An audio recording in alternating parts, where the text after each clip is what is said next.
సూర్యాస్తమయమయ్యే లోపల ఆస్తంతా కూడా ఒక్కసారి తుడిచివేయబడింది. పేరు ప్రతిష్టలన్నీ కూడా మంట కలిసిపోయాయి. The most richest man became the most poorest man. ఆ సూర్యాస్తమయమయ్యే లోపల 10 మంది సమాధులు, 10 మంది పార్థివ దేహాల భూస్థాపన కార్యక్రమాలు. 1 man and 10 funerals, 1 father and 10 funerals, 1 father and 10 tombs. ఒక్క తండ్రి 10 సమాధులు. ఎలా ఉండొచ్చు ఆలోచించండి. ఆ రోజు 2 అనుభవాలు చూశాడు యోబు తన జీవితంలో సమృద్ధిని, సూర్యోదయం అప్పుడు చూశాడు. సూర్యాస్తమయం వచ్చే లోపల సమస్తమును కోల్పోయాడు. ఈరోజు ప్రియ సహోదరి మాట అడుగుతున్నాను. ఈ ప్రస్థానం అంతట్లో తనతో పాటు ఒకే ఒక వ్యక్తి ఉంది. చెప్పగలరా? భార్య అని బ్రదర్స్ కరెక్ట్ చెప్తున్నారు, సిస్టర్స్ చెప్పట్లేదు. మీకే డౌటు నిజంగా ఉన్నట్టు అంటారా అని. రండి చదువుదాం. ఈ ప్రస్థానం అంతా జరుగుతున్నప్పుడు యోబు పక్కన జరిగిన సంఘటన దయచేసి ఒక మాట మీకు చెప్పాలని ఆశపడుతున్నాను. యోబు గ్రంథము 2వ అధ్యాయం 12వ వచనం. యోబు 2:12 త్వర చదువుకుందాం. వారు వచ్చి దూరముగా నిలవబడి కనులెత్తి చూసినప్పుడు అతని పోల్చలేక చాలు ఎవరు వీళ్ళంటే తన బెస్ట్ ఫ్రెండ్స్ బైబిల్ సెలవిస్తుంది యోబు దగ్గరికి రాలేకపోయారు. యోబు జీవితంలో సమస్తం కోల్పోయినప్పుడు యోబు దగ్గర నుంచి ఏమారండి వాళ్ళు? బైబిల్ సెలవిస్తుంది సత్యం. దగ్గర దాకా వచ్చారు కానీ సమీపంలోకి రాలేకపోయారు. వారు వచ్చి దూరముగా నిలవబడి, మరి దగ్గరుంది ఎవరు? తన జీవితంలో దగ్గరుంది ఒకే ఒక person, only 1 person. The only 1 person was his wife. రండి యోబు గ్రంథం 2వ అధ్యాయం. అందరం కలిసి 9-10 వచనాలు చదువుకుందాం. అద్భుతమైన సత్యానికి వస్తున్నాం. దయచేసి దేవుడు మన జీవితంలో ఓరిమి పరీక్ష అనేది 3వ ప్రాంతంలో మన కుటుంబంలోనే పెడతాడు. Do you really go through the patience test when God allows someone in your family? రండి యోబు గ్రంథం 2వ అధ్యాయము 9-10 కలిసి చదువుదామా? లేదా ఒక పని చేస్తామనండి, 9-10 చదువుదాం. అతని భార్య వచ్చి, నీవు ఇంకనూ యథార్థతను వదలక యుందువా? దేవుని దూషించి మరణము కమ్మనెను. అందుకతడు, మూర్ఖురాలు మాట్లాడున్నట్లు నీవు మాట్లాడుచున్నావు. మనం దేవుని వలన మేలు అనుభవించుదామా, కీడును మనం అనుభవింప తగదా అనెను. ఈ సంగతులలో ఏ విషయమందును యోబు నోటి మాటతోనైనను పాపము చేయలేదు. దయచేసి గమనించండి. యోబు జీవితంలో సమస్తము ఆస్తి పోయినప్పుడు భార్య బ్రేక్ అవ్వలేదు. దయచేసి వినండి. పిల్లలు చనిపోయినప్పుడు కూడా తల్లి ఎలా తట్టుకుందో వెంటనే మనం అంటాం యోబు భార్య మూర్ఖురాలని. యోబు భార్య మూర్ఖురాలని యోబు కూడా అనలేదు. యోబు భార్య మూర్ఖురాలని యోబు కూడా అనలేదు. మరి అదేంది బ్రదర్? రాస్తుంది కదా, మళ్ళీ ఒకసారి చదువునండి. చాలా డిఫరెన్స్ ఉంది, రండి. అందుకు అతడు, మూర్ఖురాలు మాట్లాడునట్లు నీవు మాట్లాడు. యాక్చువల్గా నువ్వు మూర్ఖురాలు కాదమ్మా. దాని అర్థం నేను చెప్తాను. నువ్వు యాక్చువల్గా మూర్ఖురాలు కాదు, కానీ ఈరోజు నువ్వు ఎట్లా మాట్లాడుతున్నావు అంటే మూర్ఖురాలు మాట్లాడినట్టు నువ్వు మాట్లాడుతున్నావు. Actually that is not your nature. నువ్వు అది కాదు. ఇలా తిరిగితే ఎంత బాగుంటుంది కదా. నువ్వు మూర్ఖురాలు కాదమ్మా, కానీ ఈరోజు నువ్వు మూర్ఖురాల్లాగా మాట్లాడుతున్నావు. ప్రియ సోదరి ఒక మాట చెప్పాలని ఆశపడుతున్నాను. ఆమె ఏదో సింపుల్గా దేవుని దూషించి చచ్చిపో అని చెప్పలే.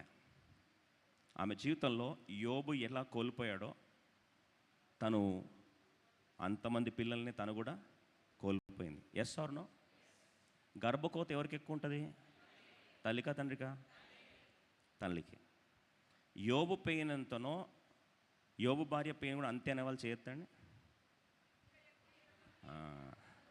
ఇంకా ఎక్కువ అనే వాళ్ళు చేయొద్దండి. సిస్టర్స్ ఎత్తారు, బ్రదర్స్ ఎత్తలేరు. మాకెట్ట తెలుస్తుంది బ్రదర్ అంటారు. Correct, your right. యోబు పెయిన్ ఎంతో యోబు భార్య పెయిన్ యోబు కంటే ఎక్కువ. నేను అడుగుతాను, పిల్లలు చనిపోయినప్పుడు ఏమైనా అనిందా? ఒక మాతృమూర్తికి అతి భయంకరమైన గాయము తన బిడ్డలను కోల్పోయినప్పుడు ఉన్న వేదన తల్లి తట్టుకోలేదు. నేను అడుగుతున్నాను, యోబు భార్య అది తట్టుకుందా లేదా? యెహోవా ఇచ్చాను, యెహోవా తీసుకొని పోయినని యోబు ఆరాధిస్తున్నప్పుడు సైలెంట్గా ఉందేమో, కలిసి ఆరాధించలేకపోవచ్చు, కానీ తనను మాత్రం గాయపరచలే, దేవుని మాత్రం దూషించలేదు. She didn't scold God. దేవుని ఏమి అననుకూడని మాటలు ఏమీ అనలేదు. కానీ ఎప్పుడు తను బ్రేక్ అయిందో అర్థం చేసుకుంటే ఈరోజు చాలా కుటుంబాలు బాగుపడతాయి, చాలా బంధాలు బాగుపడతాయి. చాలాసార్లు మన జీవితంలో ఒక వ్యక్తి మాట్లాడుతున్న మాటలు చూస్తాం, కానీ ఆ మాట వెనుకలో ఉన్న గాయాన్ని మాత్రం చూడం. ఎందుకు ఈరోజు బంధాలు అంత త్వరగా చీలిపోతున్నాయి తెలుసా? ఎందుకు ఒకరి ముఖాలు ఒకరు చూసుకోలేని పరిస్థితి వస్తుంది తెలుసా? దయచేసి నేను జాగ్రత్తగా, ఏ కుటుంబానికో ఏదో అవసరం ఉంది ఈరోజు, అందుకో దేవుడు పంపించాడు. దయచేసి వినండి. తను మాట్లాడిన మాటల్లో యోబు తన మాటను చూడట్లేదు, ఆ మాట వెనకల గాయాన్ని చూస్తున్నాడు. Job is not seeing the word, but he seeing the wound behind the word. యోబు మాటను చూడట్లేదు, మాట వెనకల గాయము చూస్తున్నాడు. ఒక పర్సన్ పిచ్చి పిచ్చి అరుస్తున్నాడు అనుకో, అరుపే చూస్తున్నావా లేదా ఆ అరుపుల వెనకలున్న గాయాన్ని చూస్తున్నావా? చెప్పండి. గాయం చూస్తారా? నువ్వు గాయం చూస్తే నీకు ఓపిక వస్తుంది. గాయం చూడకుండా సూపర్ఫిషియల్గా పైన మాట చూస్తే వారికి ఎంత కోపం వస్తుందో నీకు కూడా అంతే కోపం వస్తుంది. యోబు యొక్క సహనము పరీక్ష జరుగుతున్నప్పుడు యోబు బ్రేక్ అవ్వలే. ఈ దినాల్లో ఒక చిన్న సంఘటన జరిగిందా, భార్యాభర్తల ముఖాలు చూసుకోలేని పరిస్థితి, స్నేహితుల ముఖాలు చూసుకోలేని పరిస్థితి, ఒకరి ముఖాలు ఒకరు చూసుకోలేని పరిస్థితి వస్తున్నామంటే అర్థం ఏంటి? వారి మాటలు గాయమైండొచ్చు కాక, it might be the truth, కానీ ఆ మాట ఏ గాయం నుంచి వచ్చిందో అర్థం చేసుకుంటే, if you see the wound behind the word, you will have patience. నీకేమొస్తుంది? ఓపిక వస్తుంది. ప్రియ సోదరి సోదర, యోబు తనను చూసి నువ్వు గయ్యాలి అనట్లే, నువ్వు గాయపడ్డ దానివి అంటున్నాడు. చాలా డిఫరెన్స్ ఉంది. యోబు భార్య గయ్యాలి కాదు, యోబు భార్య గాయపడింది. Yes or no? గయ్యాలిగా అనడం వేరు, గాయపడిన దానికి అనడం వేరు. She is going through the same pain, she is going through the same trauma, she is going through the same unbearable crisis of life. బిడ్డలు కోల్పోతే అరవలే. She wasn't tired, but she was traumatised. తను అలసిపోలే, తను ముక్క చెక్కలైపోయింది. శ్రమ నొందిన దానికి అది అరవట్లేదు, తన బిడ్డలను సమాధి చేసిన దానికి అరుస్తుంది. బిడ్డలను అరిచి సమాధి చేసినప్పుడు కూడా తట్టుకొని గాయమును కాపాడుకొని ఒక్క కాంటెక్స్లో బ్రేక్ అయింది తెలుసా? ఏ కాంటెక్స్లో బ్రేక్ అయింది తెలుసా? రండి చదువుదాం. యోబు గ్రంథం 1వ అధ్యాయము 8వ వచనం చదువుదాం. అతడు లేదా 7-8 కలిసి చదువుకుందాం. కాబట్టి అపవాది యెహోవా సన్నిధి నుండి బయలువెళ్ళి అరికాలు మొదలుకొని నడినెత్తి వరకు బాధగల కురుపులతో యోబును మొత్తెను. యోబు 2:8. అతడు ఒళ్ళు గోక్కొనుటకై చిల్ల పెంక తీసుకొని బూడిదలో కూర్చుండగా అతని భార్య అక్కడ బ్రేక్ అయింది. Bible says very clearly, English so beautifully, then said his wife unto him. when did she say that? రండి, యోబు గ్రంథం 2వ అధ్యాయం 8వ వచనం. He took him a potsherd to scrape himself withal, and he sat down among the ashes. ఆ బూడిదలోకి ఎప్పుడైతే వచ్చి పడ్డాడో, ఎప్పుడైతే ఆ పెంకు తీసుకొని తన కురుపులను పుండ్లను లోపల నుంచి కారుతున్న చీమును ఎప్పుడైతే తన ఆ యొక్క పెంకుతో ఎప్పుడైతే తను గీక్కోవడం ఆరంభించాడో, శరీరము కంప్లీట్గా ఆరోగ్యం అంతా కూడా కుప్పగూలిపోయిందో, ఇప్పుడు తన ప్రాణానికే ముప్పు వస్తున్న పరిస్థితిలో అంతవరకు తట్టుకుంది.